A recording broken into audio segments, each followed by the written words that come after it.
And it is, if you think about it. I mean, we think we're being helpful. We think if you just listen to me, everybody will be okay.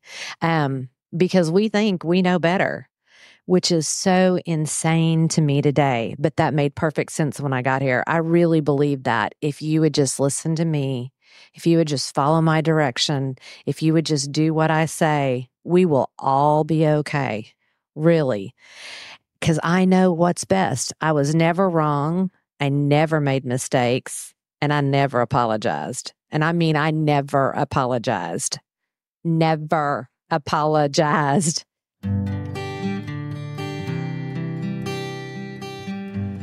Well, hello, friends of Bill W. and other friends. You have landed on Sober Speak. My name is John M. I am an alcoholic, and we are glad you're all here, especially newcomers. Newcomers, that is, both to recovery as a whole and newcomers to this podcast. Sober Speak is a podcast about recovery centered around the 12 steps of Alcoholics Anonymous. My job here on Sober Speak is simple. My job is to provide a platform to the amazing stories of recovery all around us. Consider Sober Speak, if you will, your meeting between meetings.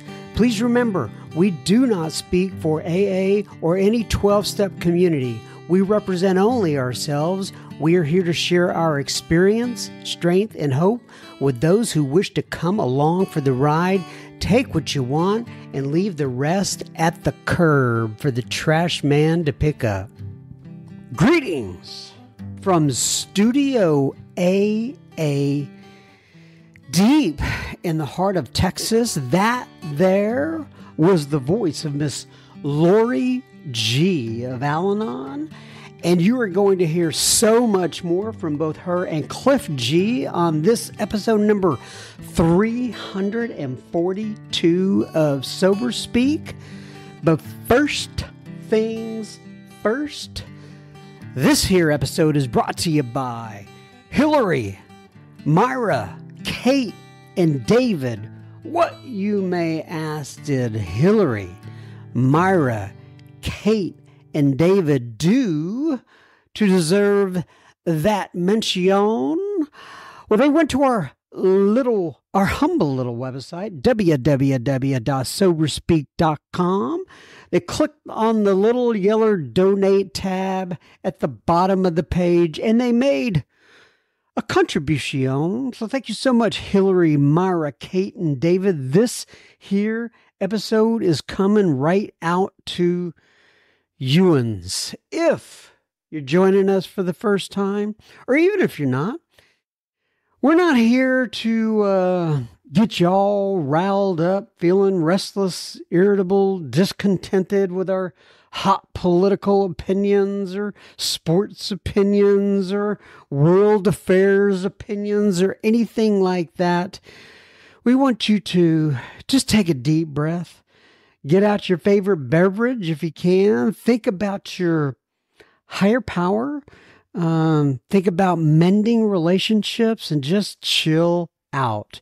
We are here to get you back on the beam. As I am recording this, I'm actually looking outside my window, and here in Texas today, at least, it is cold and it's rain. When I say cold, it's 50-ish, and it's rainy and it's windy, and I don't know what it is. I think it's my Scottish blood or something like that. I enjoy soaking this in. It actually, I don't know, it's very comforting to me. I know for a lot of people it is not. I remembered I lived up in Wisconsin for a while. 2 or 3 years there, something like that. And when I lived in Wisconsin, I mean, literally they would come on the news and say, we haven't had sunshine in 35 days or something like that. That doesn't really happen here in Texas that much. But I know for those of you who live up north, that does happen. And I remember thinking, this doesn't bother me, not seeing the sunshine. I'm okay with this, but I know that a lot of people actually, there's a disorder. I think it's called SAD or something, like sun deficiency disorder or something like that. I can't remember, but, it never really did affect me in that way. Don't get me wrong. I like to see the sunshine as well, but, it doesn't, take me into some sort of depression. Not something now there's a lot of other things that take me into depression, but not that. Speaking of depression, I don't know if you call it depression, but like this past week has been, I've just battled. I don't know if you call it battle. I've just let it all come up. Like I have had waves of depression that have, waves of grief, really, which includes depression, that have come and just sat on top of me. I couldn't get rid of it. I remember when my mom died many years ago with my sponsor, Bob, and Bob said, when the depression or when the grief comes, don't try to fight it. Just let it come, right? Look at those pictures that bring on the grief, and, think about the times, the good times and let the grief come out. Let it out of you. Don't let it stay there, because if you don't let it out, it's going to come out sideways. And there was I heard a song on the radio this week, and that song was, it's by Wiz Khalifa. I didn't even know till I had to look it up. After I heard it, and it's called "It's Been a Long Day," and the song was, "It's been a long day without you, my friend, and I'll tell you about it when I see you again.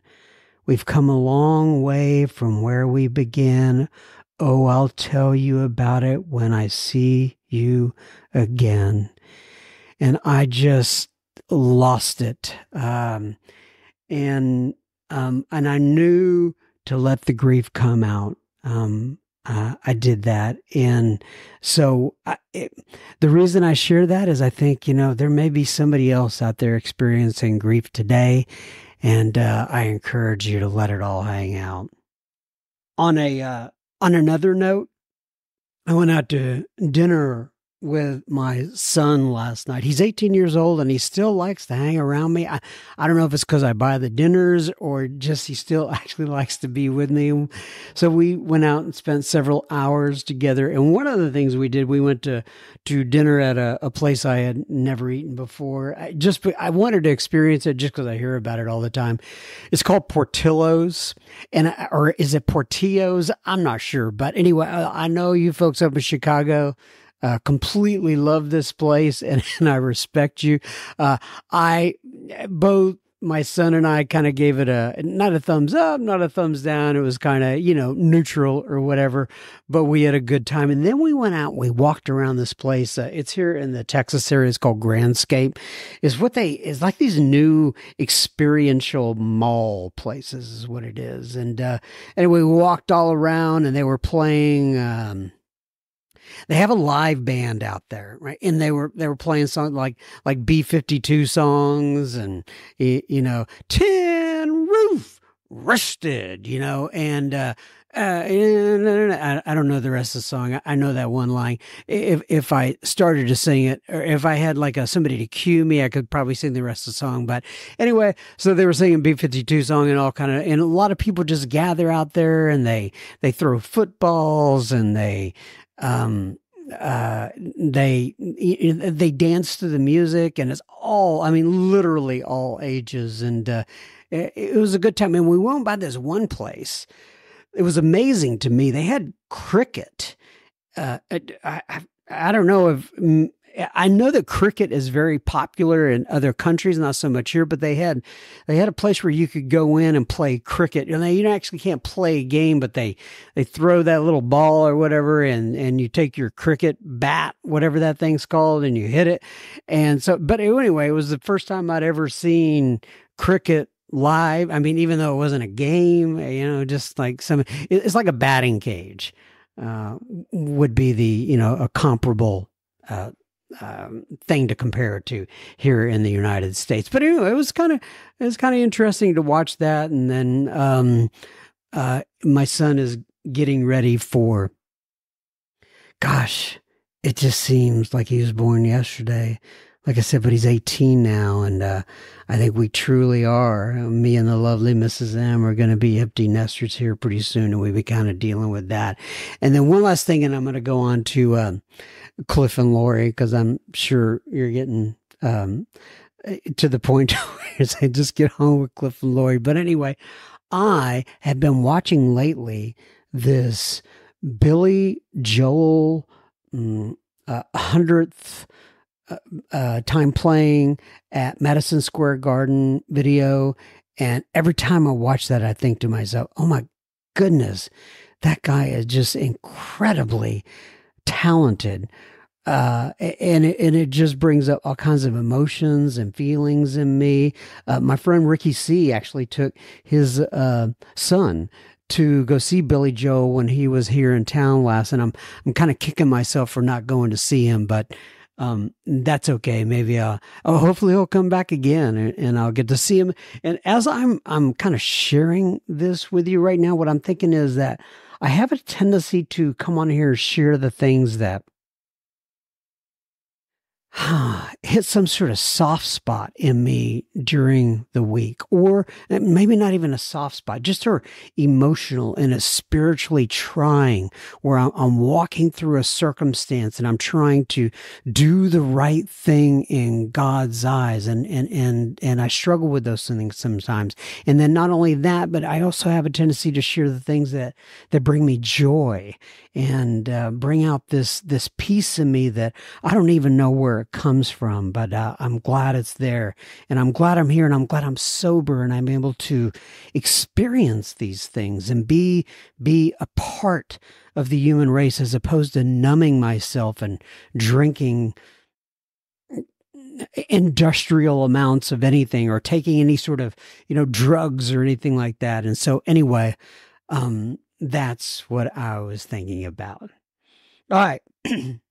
Now, folks, on to Clif and Lori. This is part 2 of the family Afterward. We recorded this originally in January of 2024. Right, yeah, 2024 at the Grace Avenue United Methodist Church in Frisco. If you want to go back and listen to their first part, I'm going to have 4 parts that we release. Part 1 was episode number 334. Obviously, this one, episode number 342, is the second part, and I'll have 3 and 4 at some later time. But Again, I want to thank all the volunteers from the Frisco Fourth Dimension group and other groups who came out to make this event happen, the staff at Grace Avenue United Methodist Church, and of course, Clif and Lori. And like I said last time, I made this into 4 episodes because one must ration the amount of Clif and Lori that is launched on the world all at one time, because they are so awesome. They are awesome. They are absolutely awesome. So today you're going to hear about the day Lori found Clif in the guest bedroom of the house they lived in, which included finding a white substance she found in the room that day and what unfolded from that point. Spoiler alert, the white substance is not baking soda. Although I've heard baking soda can be used to cut this particular substance. Not that I would know, but I saw it in a movie one time. Anyway, we hear how Lori says the Forensic Files, the TV show, and Dateline can help blossoming Al-Anons. We hear how Clif's ex-wife helped Lori into the rooms of Al-Anon. We hear from Clif about his over-sober period of sobriety, what he means by a motorboat sponsee. I gotta admit, when I heard him say the term motorboat, I didn't know where he was going with it, but I'm I'm glad he kept it within the context of a sponsee. And then we hear Cliff talks about when he experienced the implosion of self. I just love that term. Lori talks about her inability to apologize and much, much more. Ladies and gents, without further ado, I present to you Lori and Clif, Lori G and Clif G. And we will have plenty listener feedback at the end of this here episode. Enjoy Clif and Lori.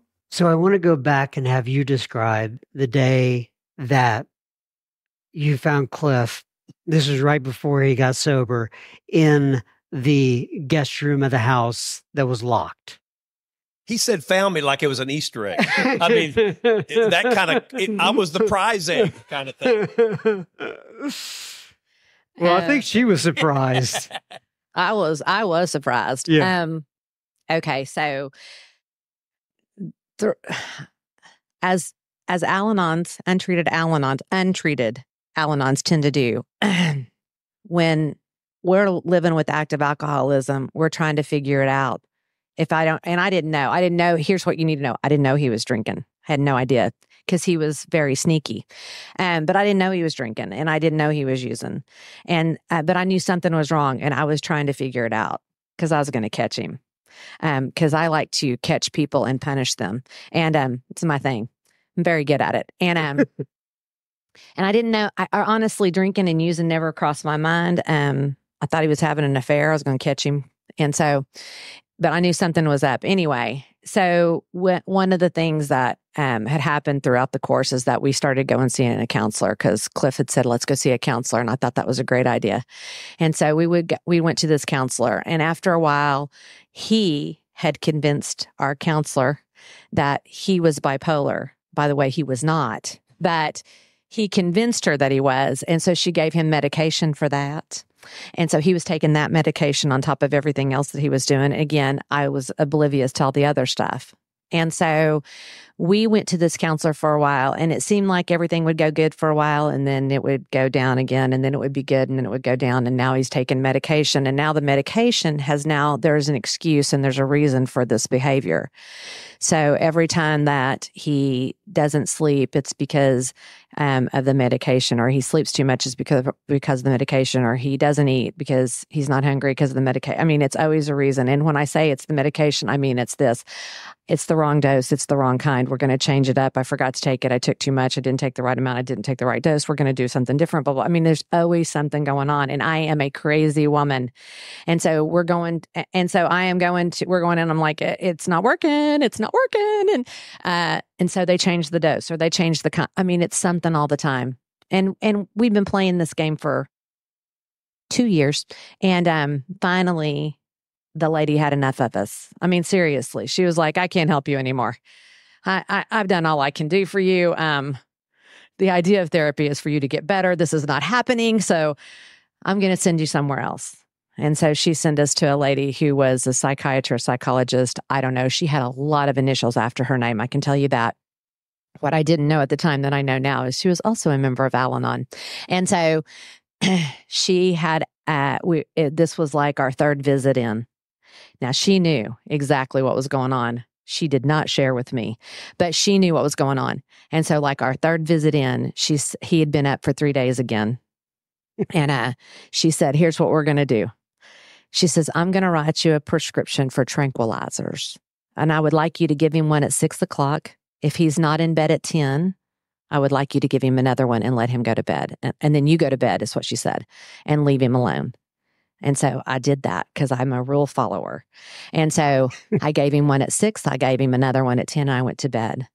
And I got up the next day, and he was not in bed with me, which by this time in our marriage was not an uncommon occurrence, because a lot of time he was on the couch passed out, or he was in our guest room. And so this particular morning I get up, and he's in the guest room. And I go to open the door, and he has barricaded it shut with the love seat. And the other door leading in from the bathroom was locked. Now, I always say this, and I think it's a very important person. If you're an untreated Al-Anon of my type, a love seat is no barrier for people like me.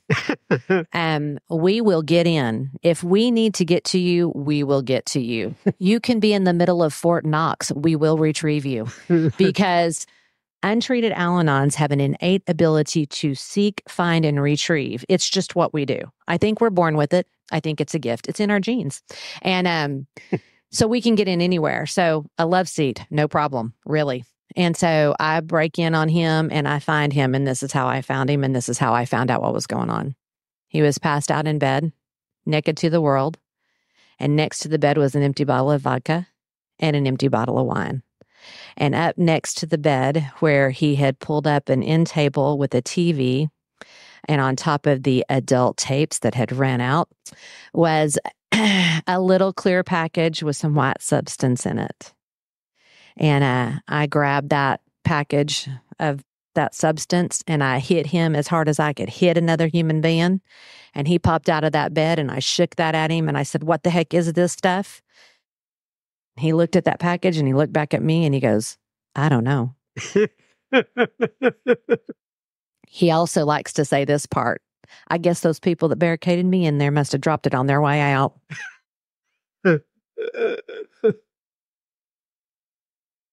So another fight ensued. And what happened was, this was really what got me to Al-Anon, honestly.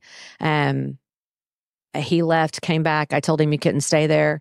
He left, he came back, and I said, "You can't stay here." And he said, "What do you want me to do?" And I said, "Why don't you go tell Wilma what's been going on?" Wilma is our daughter, his daughter, my stepdaughter's mother. And at the time, Wilma had about 13 or 14 years in the program of AA. And he said, "Okay." I said, "Go tell her what you've been doing." He said, "Okay." And he did. And then he came back thinking that he was still going to stay there. And he was not.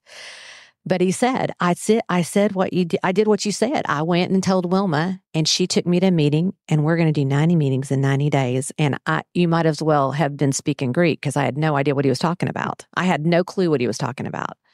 And I said, "I don't care. You're not staying here." And he left, and I called Wilma. And I wish I could tell you that I called Wilma because I knew she had 13 or 14 years in AA and she was going to give me some wise, sage advice. But I called Wilma to check up on him. And I said, "Did he tell you what he's been doing?" And she said, "Yes." And we went to a meeting and we're going to do 90 meetings in 90 days. And I still didn't know what they were talking about. And I said, "Well, that's great. What do I do?" And she said, "Would you be willing to go to a meeting with me tomorrow?" And I said, "Yes." And I said yes because I was out of ideas. I had tried everything humanly possible to get him to not do what he was doing, whatever that was, to get him to act in the way that I thought he should act, to follow the directions, to do what I thought he should do. I have tried everything to get him to do that, and I have tried it all, just so you'll know. I have begged, I have pleaded, I have cried, I have screamed, I have threatened, I have followed, I have stalked, I have driven by parking lots looking for cars, I have hunted him down, I have retrieved a few times, I've tried it all. I have guilted him, I've punished him, I've pleaded with him, I've done everything possible, and none of it worked. None of it worked. And so when she said, "Would you go to a meeting with me?" I was pretty much out of ideas. Well, I was going to kill him because I really thought if he were dead, my problems would be solved. And I wish I was joking. I was really going to kill him because I say this all the time and I absolutely believe it's the truth. I think one of the worst things that can happen for untreated Al-Anons, at least of my type, is for us to watch too many episodes of Forensic Files and Dateline. Because we've learned from those people's mistakes. I just want you to know they make the same mistakes over and over. How many people are Dateline and Forensic Files? Those are my Al-Anons. It's I just the promise women. you. Just the I women. promise you. And I mean, they make. Am I right? Do they not all do the same mistakes over and over again? I mean, DNA. You leave DNA. Wear a hazmat suit. This is not that hard. And so I was going to kill him. And so she asked me to go to a meeting, and I thought, meeting, murder will be a backup plan. I'll go to the meeting.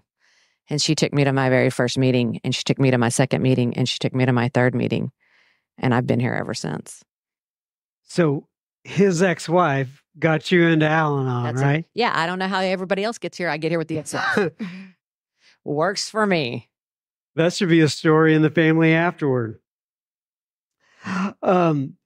So, Cliff, I want to talk to you a little bit about, you've mentioned it before. I think we even talked about it at dinner a little bit, being over sober and what you call the sheriff of AA and how that kind of, what that experiment was That like. was a Now, fun you were time. there during that It was a time, right? great time. Yes. It was wonderful. I have this great passion for Alcoholics Anonymous. I mean, I love AA. And if you're sitting here tonight and you're sober, I hope you love AA, because not only did it save my life, but it saved my family, and it saved a whole bunch of my friends today's life. And so if you're here today and or if you're listening to this and you hear it sometime later, I hope you love AA and you have passion for AA. And I'm one of those guys that has so much passion for AA that there became a time in my sobriety that I became very rigid, very didactic in my approach to Alcoholics Anonymous. I'm the kind of guy that you could be at a meeting and you could start talking about what we all know as the 11th step nightly inventory, but someone could mistakenly say the 10th step inventory. And I would chase you down after a meeting. And I would beat you almost with that book, telling you, you're killing people, man. You're killing people. I mean, that kind of deal. I'm the kind of guy that if there's a group and they're not doing it the way I think it ought to be done, or like my group does it, it's a bad group. Don't go over there. They don't know what they're doing. They don't do anything. I'll talk bad about your group. I'll talk bad about you. I mean, I break every tradition there is, but I'm doing it for the good of AA. I mean, I'm trying to save people here. So, and I'm at this spot in my recovery, and I can't see it. I can't see it. I mean, I'm sponsoring these guys, and, some people are buying me an airplane ticket and asking me to go somewhere and share my story. And I'm a big deal in AA, man. I mean, I'm making a name for myself in an anonymous program here, which really ought to tell you how sick I was. I mean, I just had come off chairing our area conference, and it was like 1,600 people, and I became the area alternate chair, and I'm a big deal in my head. I am a big deal. And I came home one day, and I'm about 9 years sober, John. I come home. Well, Lori calls me, and she says, I need to see you. We need to talk when you get home tonight. And I thought, well, I could probably help her with whatever problem she's got. I could probably budget her in 30 minutes or so. And so we get home and sat down, and she looks at me and she goes, I don't know you. She says, you're physically sober, but you're not emotionally sober. You're not spiritually sober. You're not mentally sober, and you have to go. And at 9 years sober, a big deal in AA, I got thrown out of my house again. And I had learned enough in Alcoholics Anonymous of that part. If somebody says something to you like that, you ought to think about that, particularly if it's your wife or your sponsor. Either one of those people talk to you. And so I didn't argue. I packed a bag and called my sponsor. And I went over to his house, and I sat down with him, and I started building my case against Lori.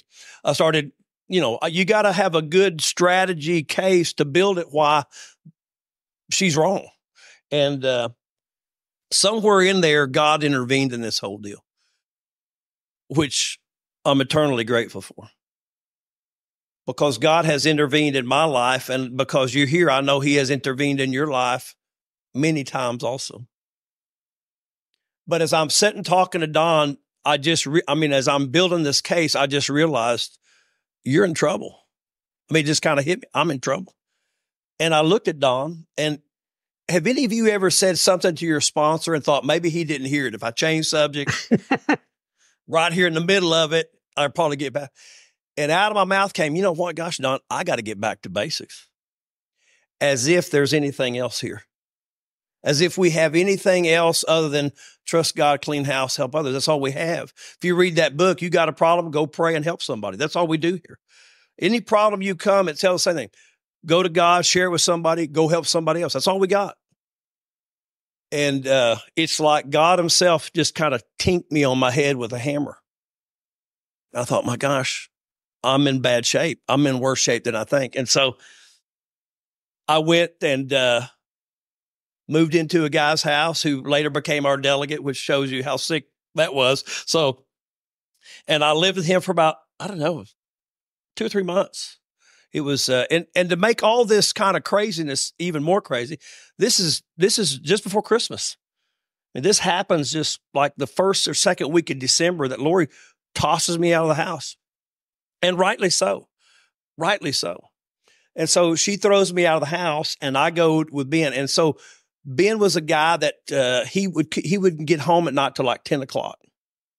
And when he would get home, Ben and I would sit at his kitchen table, which is the most spiritual place in any house you could ever have. You know, the kitchen table is besides Dunkin' Donuts, a kitchen table is the most spiritual place in any house.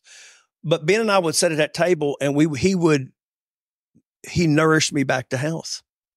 I mean, he shared AA with me, and I just allowed myself to be new in sobriety, which I think is very difficult, particularly when we have people sometimes that go out and come back, particularly if they have any amount of time before they go out, to be new again. You know, if I've got 4 or 5 years and I relapse, it's hard to come back and be new because it's, I know. Well, obviously not, you know, or they become like motorboat sponsorees, you know, but, you know, that kind of deal. So,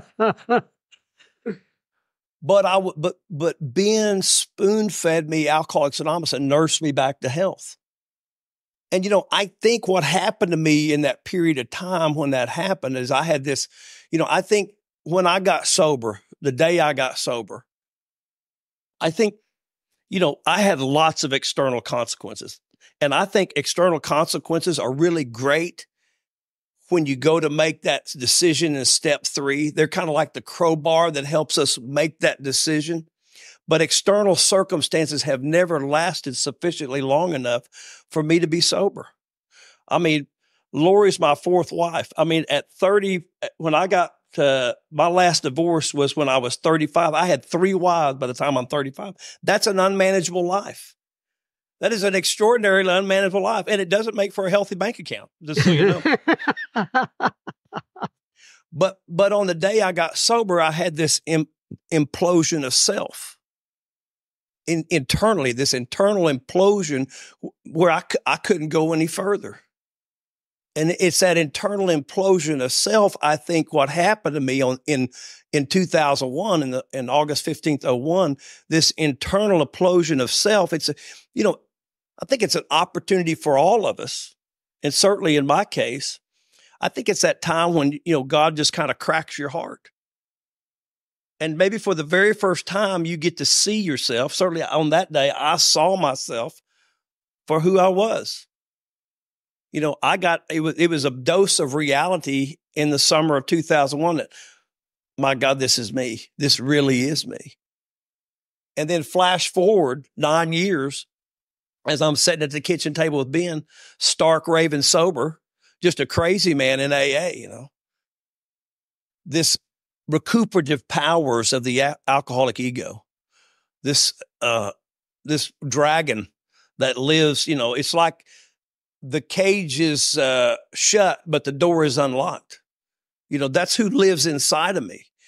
And I had this implosion of self at 9 years sober, this second surrender we talk about in Alcoholics Anonymous, this part that drove me to my knees harder probably than the drinking did.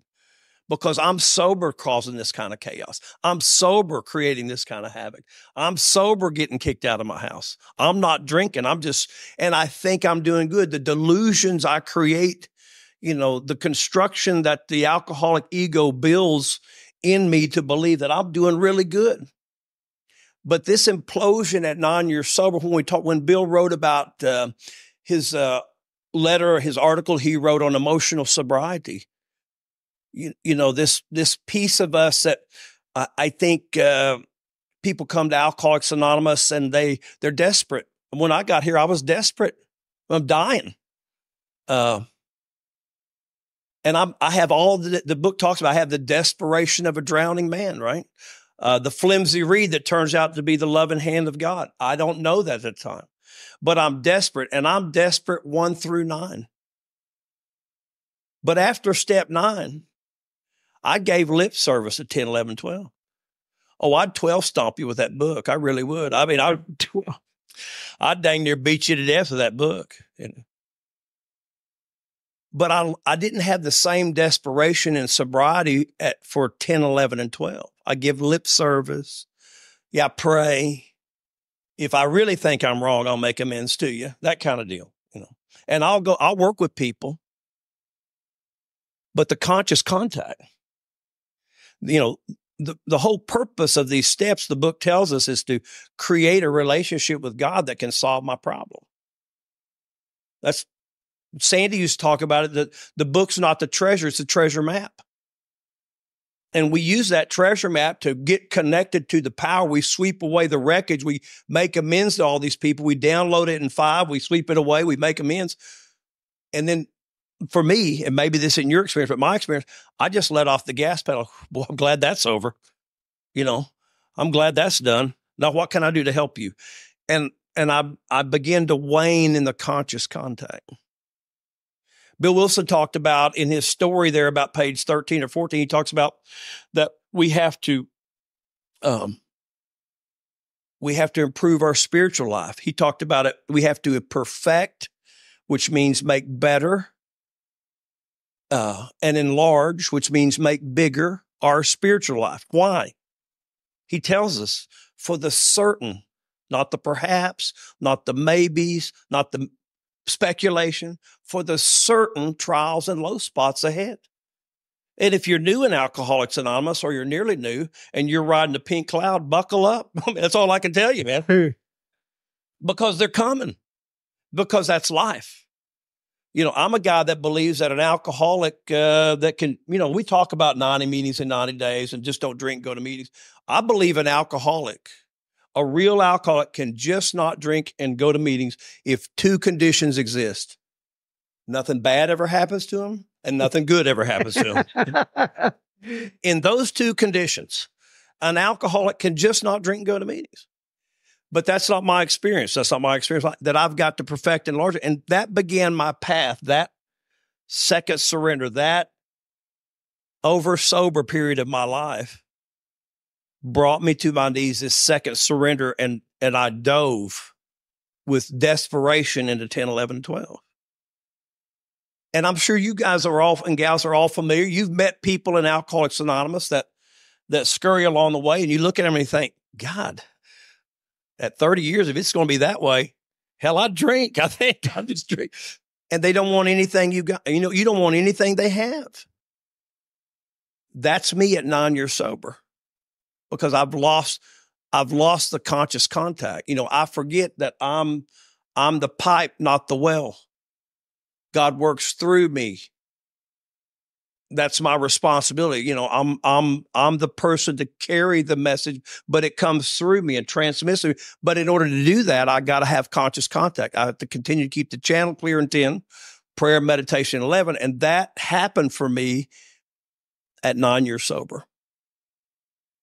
That I began to develop a true dialogue with God, and a true practice of prayer and meditation. And the strangest thing happened. At about 90 days, Lori called me one day and said, I think I'm ready for you to come home. And I said, tonight, can I come now? Can I come right now? And our life began to get better because she was doing that stuff. And I got back, I became self-directed again. Self-directed, not God-directed. Right in the middle of AA, thinking I'm really doing really good. That was my first problem, I think, right? I'm thinking I'm doing good. Because I'm delusional. I get delusional again. I love it when you say the sheriff of AA. The sheriff, man. It's a heavy deal. I have a picture on my phone that somebody sent me. It says AA police on it. So every time I run into somebody that has what I used to have, I just shoot them the picture. Good luck to you. All right. Lori, I want to turn back to you. You've said I've had the fortune of spending a couple of episodes together with you, and there was a couple things that you said when we were recording, and I loved it. One was helpfulness is the sunny side of control. And the other one is that alcoholics do not have the market cornered on selfishness. Explain what you mean by that. Well, the helpfulness is the sunny side of control. That is not mine. That came from a lady in my home group. Her name is Mary B. She's still a member of my home group. And I think I'd been here maybe 2 or 3 months, and it's still crazy. You takes us a while to kind of get it. We go to meetings, and I'm still a basket case for a while, and trying to control and trying to still fix and still trying to run things. And one day at a meeting, Mary B says, helpfulness is the sunny side of control, which you might want to think about that the next time you're being helpful. And it is, if you think about it. I mean, we think we're being helpful. We think if you just listen to me, everybody will be okay. Because we think we know better, which is so insane to me today. But that made perfect sense when I got here. I really believe that if you would just listen to me, if you would just follow my direction, if you would just do what I say, we will all be okay. Really. Because I know what's best. I was never wrong. I never made mistakes. And I never apologized. And I mean, I never apologized. Never apologized. As a matter of fact, I will just say this. And even after I was working my I knew about step 10. I hated step 10 for a while. I was like, this is not going to be good because I don't like to apologize. I never have. As a matter of fact, I had my sponsor. And let me just say this, my sponsor I got when I got here, and she's still my sponsor. She's been my sponsor for 22 years. She still calls me out on my stuff. I still don't get away with anything. And she knows me better than I know myself. But my sponsor, sometimes I would call her and I would say, I'm getting ready to do blah, blah, blah. And she'd go, okay, well, you can do that. You'll have to make amends for it later, but you go right ahead. And that would end that, because I ain't making amends for it. Forget that. I ain't doing it. But the very first time that I actually called to make an amends to Clif, I wish this was a joke. It's really not. The very first time I had to call, he was in court because he's an attorney, not because he was going to jail. But it could have been either. Yeah. It could have been either. I'm just clarifying. But he was in court, so I had to call and leave a message on his phone. So I left him a voicemail apologizing and saying I was wrong. He kept that voicemail to that phone, Dad. I'm not kidding. And not only did he keep it, every once in a while, he'd walk through the house and he'd go, have you heard this? And he'd just play it for me. Sometimes I think he would play it for himself when he thought he deserved an apology. So it's crazy to me that I thought that I was being helpful because I thought that I knew better, because I thought that I was always right. When now I know, I don't even know what's best for me. Why would I think I would know what's best for you? I have no idea. I have sponsees that'll call me and they'll go, what do you think I should do? And I go, I don't know. Why don't you pray about it? Maybe he'll know, because I don't. I mean, I don't know. I mean, I just don't know. But that was one of the things. And what was the second one? Alcoholics don't have the market cornered on selfishness. Yeah, because, people think that's, selfishness and self-centeredness. This we think is the root of our problem. That's in the big book. They're talking about alcoholics. But I will just tell you, the way that I met Clif, this is not a proud moment. Let me just say, I've shared so many proud moments. You should so just jump right in there. Let me just say this before I speak on this what I'm getting ready to confess here. It's not a recommendation, just not a suggestion. Just don't do it. But I was married when I met Clif, and I grew up with morals, and I grew up knowing right from wrong, and I was a good girl. I was pretty self-righteous when I got here, and I knew I just knew what to do and what not to do. And I met Clif, and when he was the attorney for the bank that I worked at, and he was on my loan approval committee, and he was on my board of directors. And one day he called me up and he asked me to bring a file down to his office. And he said, if you'll bring it down here at lunch, I'll take you to lunch. And he said, so I can get that file. And I said, okay. And so I brought him the file and he took me to lunch, and that was it. It was over. I started dating him, and then I left my husband. And that's the order it came in. And I am not proud of that, but it's the truth. And I lied about that to a lot of people for a lot of years. Because I don't know how y'all are before you got here, or maybe after, I don't know. But I can make anything sound better than it is. I can justify and rationalize with the best of them. And so when people would ask me about stuff like that, if they ever said anything about, were you still married when you, or anything like that, or even related to, which didn't happen very often because people aren't that brave. But on a rare occasion, somebody would say something, I would say stuff like this. Oh, no. We were separated long before I started seeing him, and we were separated. I was in the kitchen and he was in the garage. That's separation to me. Separation to me. And those are the things that I would say. But the truth is I was selfish and self-centered, and I wanted what I wanted when I wanted it, and I didn't care who I hurt or what happened or how it affected anybody else. That's the truth. That's the truth. And I'm going to tell you, I hurt a lot of people by that. Now, listen, I didn't have a great marriage. I'm not saying that that I had this great marriage. I didn't. I knew I shouldn't have been married from the night that I said I do. That's the truth. But I didn't handle it well. I didn't do it the way that you should do it. I wasn't honest with him. I just started having an affair and divorced him. But I could never admit that, because again, I was perfect. I was never wrong. I never made mistakes, and I didn't apologize. What an event we had with Clif and Lori, Sober Speak Live, sponsored by the Frisco Fourth Dimension Group. It was absolutely fantastic. As I mentioned at the beginning of this episode, you can look forward to their third and fourth episode. Just keep by that dial, by that Sober Speak station, and we will be releasing it soon. I don't know exactly when, but we'll get there, and you can look forward to hearing that. So now on to a little bit of listener feedback.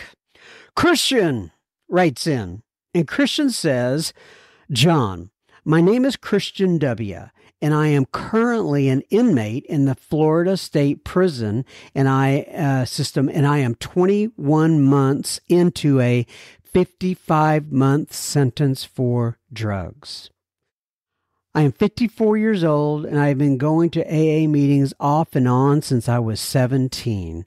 Up to this point, I have never been locked up for more than 8 months at a time, and that was always in a county jail. Needless to say, this has been quite a shock. I was arrested on July 1st of 2022 and have been completely clean since that day. Although there is not much alcohol except homemade wine here called Buck, almost any drug you want is readily available and actually easier to get in here than on the street. As I am writing this, there is a group of 4 inmates passing a joint of Molly less than 10 feet from me, and last night we had another man in the dorm overdose on fentanyl. Luckily, the guards carried Narcan. Is it Narcan or Narcan? Anyway, on them, and someone saw him fall out and was able to get their attention so they could administer it before he was strapped to a gurney and taken to medical. This is a common occurrence. The first time I listened to your podcast was 3 weeks ago. I spent my first 15 months of this sentence in a tiny county jail waiting to go to court, and there was no AA meeting at all. It was apparently canceled due to COVID back in 2020 and had never started back up. I was finally sentenced and moved to a Department of Corrections reception center for intake and classification. There was a once-a-week AA meeting on the chapel calendar, and after putting in repeated request form, I was finally approved to attend meetings after 3 months. When they finally released me 30 minutes into the scheduled hour and I walked into that chapel, it was only me and the volunteer who brought the meeting in. Regardless, it was good to talk to someone who was in AA. Chatting for a half hour, he gave me a copy of the first edition of the Big Book with a red cover on it, which was the first time I had been able to read this book since my arrest. The next week, instead of attending the meeting, I was on a bus ride to my permanent camp in the Panhandle, about 9 hours away from my family, and about as far away as I could get, as you can get in the state. Once I got there, I immediately put in for the one weekly AA meeting they offer. I was quickly approved and have attended 4 weeks, although 2 weeks ago it was canceled due to a facility-wide lockdown. Oh, man. 3 weeks ago, I was issued a tablet for the first time and found your podcast in the recovery section of podcast choices. What really caught my attention was the logo, which is the circle and the triangle. I listen to at least one episode a day and sometimes more. There are 330 or so back episodes, and I scrolled through at first, trying a few at random, but then it was, excuse me, that's my fault, but it was when I got back to the first episode with Mumbai Mike, Clay D, and Andrew A, who really got me hooked. Your most recent episode, Beth B, was also really inspiring. I listen to the new releases as they come out, but I'm determined to start at the beginning and work my way up, since it should be like having a speaker meeting every day for the next year. My own 90 and 90, or 300 and 330, as the case may be. Good for you, Christian. I have downloaded the Joe and Charlie and have made it to episode 5, actually following along with the Big Book and trying to use it as the workshop it was originally recorded as. That's exactly what I did, Christian. I would listen to Joe and Charlie and take notes in my Big Book. He says, I also have marked several other episodes whose titles refer to specific step work, right, for future listening, and hopefully we'll be able to use them as tools to help me work through the steps as good as I can in my situation.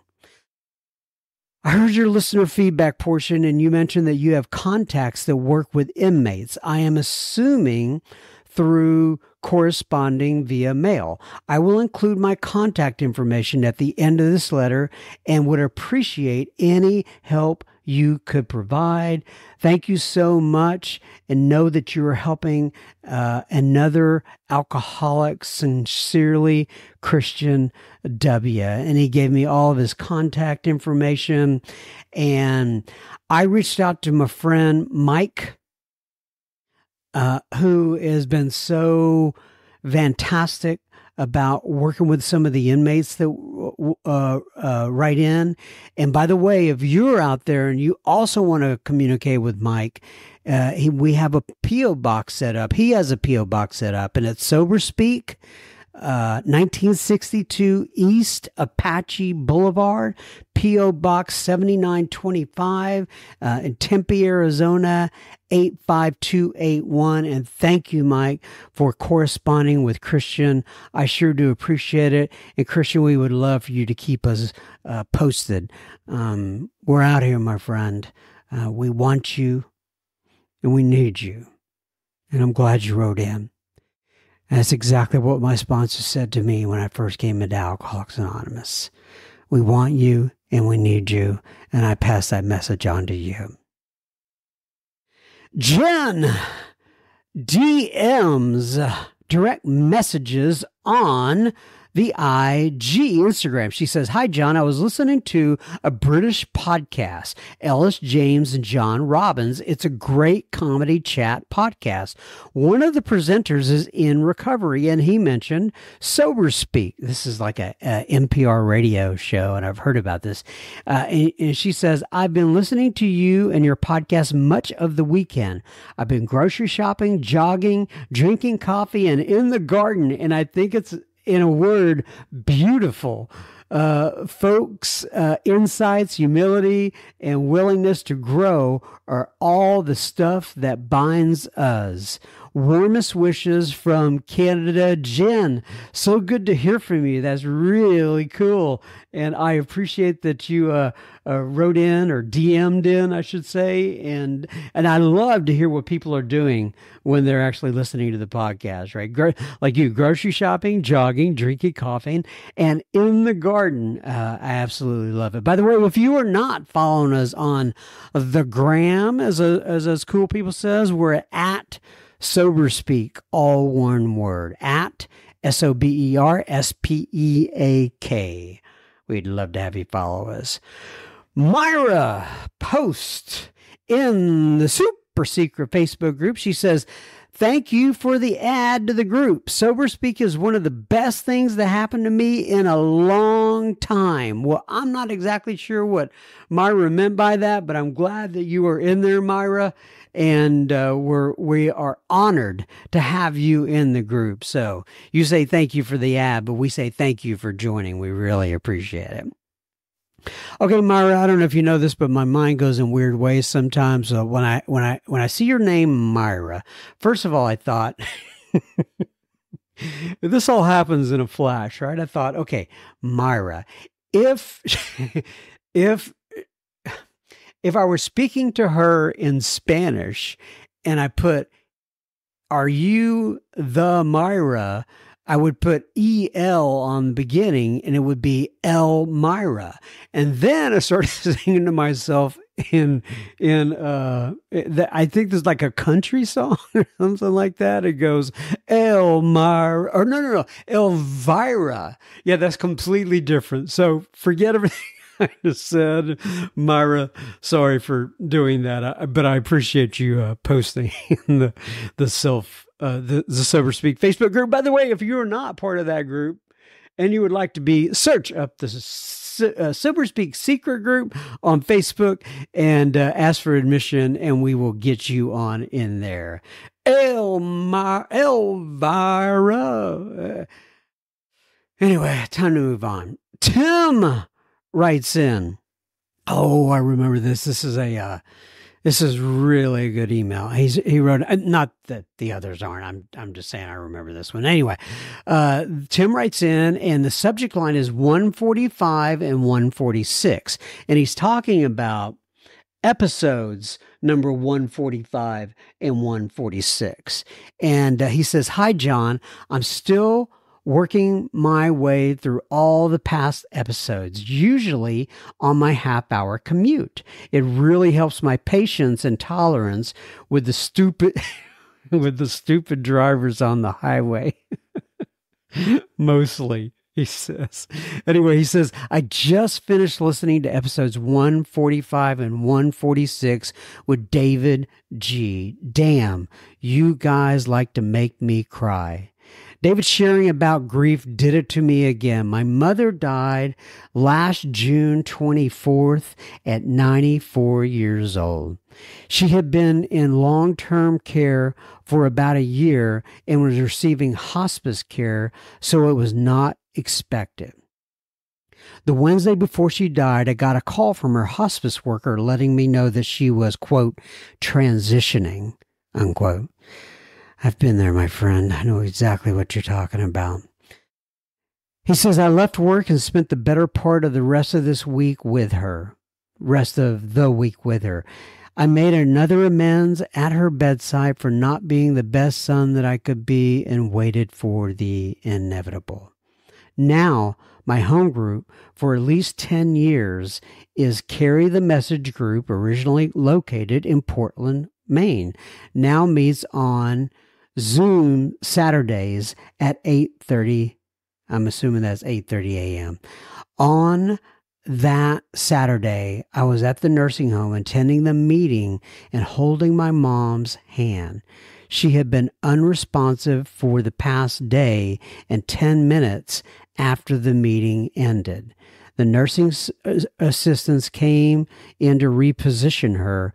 I was watching as they did the task, and then heard myself saying, she's not breathing. She was gone. I am so grateful for David's share, AA, and the gift of almost 39 years of sobriety for helping get me through this time. I was able to arrange the Catholic funeral mass that was so important to her, and as I realized afterwards, me as well. I did the eulogy without a total meltdown and thought I was done, but as everything, the work is never done. My mom called me every morning at work at 6:30 a.m., and I used to cringe when the phone rang because I knew I was going to hear about the complaints of the day. Now, I look at my phone every morning, and the thought that goes through my head is, oh, she's not going to call. Just wanted to let you know how the podcast has become a part of my life, and my gratitude to you, your helpers, all your guests and fellow listeners trudging this road of happy destiny. Thank you so much. Praying Hands, Tim McBee, South Portland, Maine, sober date 6/10, June 10th, the AA birthday of 1985. Tim, that's touching, and I don't know if you heard me talking at the beginning of this episode, but let me just put it this way. I can totally relate. And, it's interesting, David and I record these things. I record these things with so many people. We never know who's going to be listening at what time. We just kind of put it out there into the ethosphere. Is that a word? Ethosphere? Yeah. Out there. I know atmosphere is one, but I think ethosphere is one. But nonetheless, we put it out there and we never know who's going to be listening. And I appreciate you, Tim. Congratulations on all your sobriety. And, as my friend Casey likes to say, and I've heard it from him before, is you guys have prepared me well for this. Looks like AA did that for you as well, Mr. Tim B. Thanks for writing in. Susan writes in, and it says, Joe Hawk recording. She says, Dear John, I just heard the recording of Joe Hawk on your podcast. I love his clarity, knowledge, and understanding of Step 9. He's a very gifted speaker. Do you know where I can find his recordings of the other steps? I enjoy listening to you and your guests very much. I will keep coming back. It works when we work it. Sobriety is not for people who want it. It's for people who work for it. God bless you, Susan W. in California. Well, I think I emailed you back, Susan, and just basically said, so you can find Joe on our podcast. I release, I don't know, it's kind of when I feel like it. I think I have 5 episodes of his release so far, and I plan to get on through all 12 episodes that he recorded at the Salvation Army in, I think, Santa Monica, California, many years ago. And so I'm releasing that. But if you do a search on the Google for Joe Hawk, I'm sure you're going to get a lot of hits up there. But I appreciate you listening. And you're right, Joe Hawk is incredible. Jen DMs on the Instagram. She says, Hi, John. I was listening to... Wait a sec. I already talked about that one. Sorry. Lisa writes in and she says, Hi, John. Thanks for the ad to the super secret Facebook group. I am Swedish. She doesn't say Swedish. I'm saying Swedish. Anyway, oh gosh, this has been a long listener feedback. Running out of energy and things to say. But anyway, she says, I am Swedish and I got sober in Sweden back in 1997. Wow.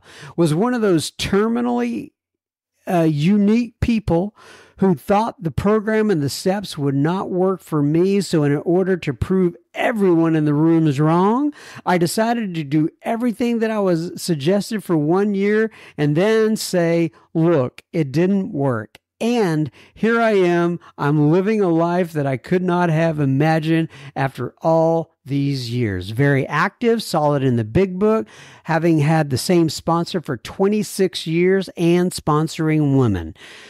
Well, I guess you didn't prove them wrong, huh? She says, I have lived in the U.S. for almost 13 years, which is quite an experience.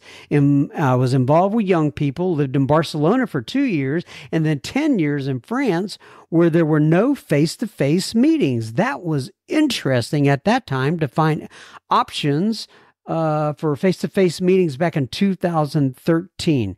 Now life is so different, right? With Zoom meetings available at any time of day or night. I moved back to Sweden, which is where I am now. Sober life is amazing. That doesn't mean that it's not hard or challenging at sometimes. I hear you, Susan. Lisa. That is not... To me, it means that with that attitude, I am facing life. Prayer, meditation, gratitude, and service are a few of the foolproof main tools taking me through life when life is hard and when life is easy. Thank you for your Sober Speak podcast. I am living in a place where there are no face-to-face meetings and active within the Zoom world. Your podcasts, among other resources, have been a great tool. I especially love listening to solid big book speakers such as Charlie P. and Katie P., but there are many others who I've listened to as well, and I really enjoyed. There you go. Wishing you a great sober and serene day, and thanks for your podcast, Lisa. By the way, Lisa, I sent that over to Katie P. I don't know if you know this yet, if you're all caught up on the episodes, but Charlie P. went to the big meeting in the sky. We were all very sad about that, but I sent your message to Katie P., and she was very appreciative to see your note. Last but not least, Tara DMs on the Instagram. She says, John, I listened to your podcast, and I heard you mention this Instagram page. I live in Sulphur Spring, Texas, and your podcast was recommended by Gary K.